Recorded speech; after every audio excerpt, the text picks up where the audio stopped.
Hey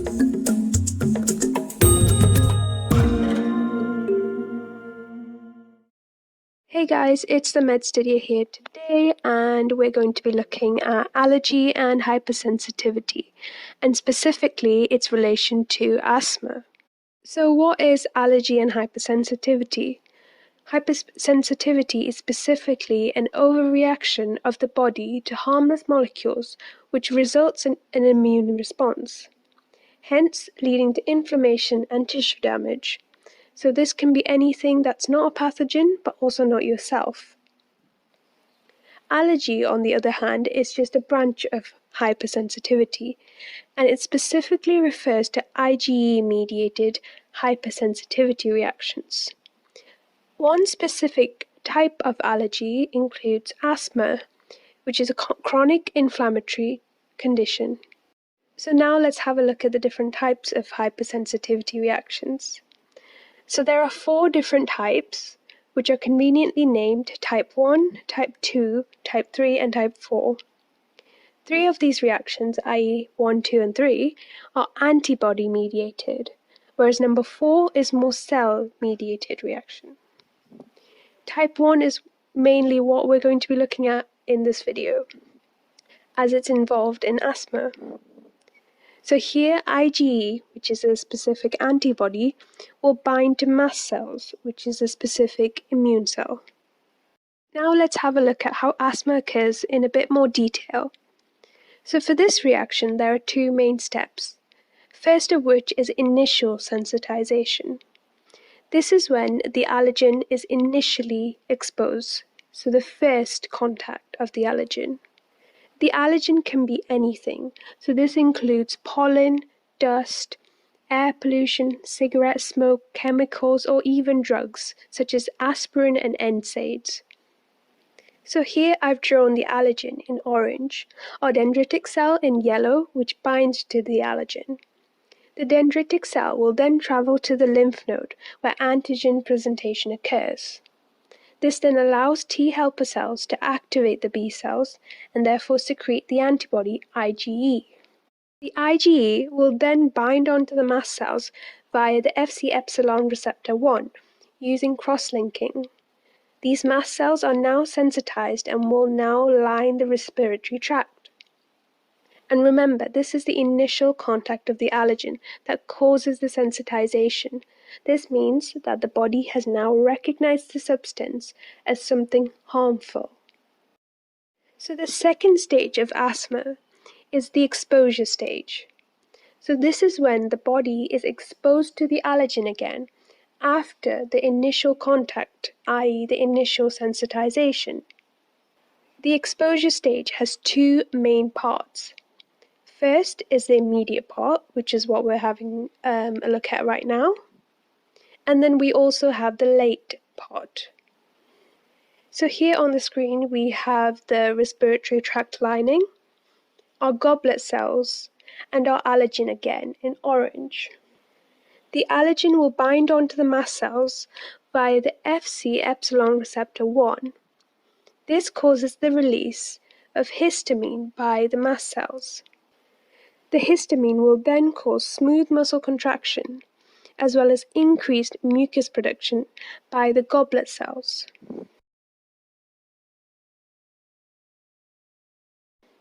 The mast cells also release specific cytokines, including IL-3, IL-5, IL-4, and IL-13. These cytokines have specific roles that cause the late part of this exposure stage. However, the immediate stage that we've just looked at takes around 30 minutes. Now let's look at the late phase of the exposure stage of asthma. During this, the cytokines released by the mast cells have specific actions. So we have 4 cytokines here, mainly, so we can split these into 2 groups. So IL-4 and IL-13 as one group, and IL-3 and IL-5 as another group. So starting off with IL-4 and IL-13. They cause an increased secretion of mucus by goblet cells. They also recruit T helper cells, as well as increased collagen production by the fibroblasts. The T helper cells also produce further cytokines causing increased inflammation. The IL-3 and IL-5, on the other hand, recruit eosinophils, which release further cytokines and toxins, causing further damage of the airway. All of this process in turn causes increased inflammation, smooth muscle contraction, therefore causing the airway to be more swollen and narrow. This can really impede on a person's breathing, so medications such as steroids will be needed in order for the person to breathe again. Okay, so now let's have a little recap about the exposure stage. So, in summary, this stage is basically when the allergen is exposed to the body again. This process occurs because the allergen enters the airway, binds onto mast cells that have been previously sensitized. The mast cells can do two things. It causes the release of histamine, causing smooth muscle contraction and increased mucus production. Secondly, the mast cells also release leukotrienes and cytokines. More specifically, this includes IL-13, IL-5, IL-4, and IL-3, which all have various roles in the late stage of the exposure. Okay, to summarize everything now. Asthma has two main stages, the initial sensitization stage and the exposure stage. The initial sensitization stage is when the allergen is first exposed and it sensitizes immune cells. This means that it causes the immune cells to react in a particular way. Specifically, this includes mast cells, as IgE is produced and bound onto the mast cells. After this, we have a second exposure to the allergen. This is the exposure stage. Within the exposure stage, there are two main parts. We have the immediate phase, whereby the mast cells produce various chemicals such as leukotrienes, histamine, and cytokines.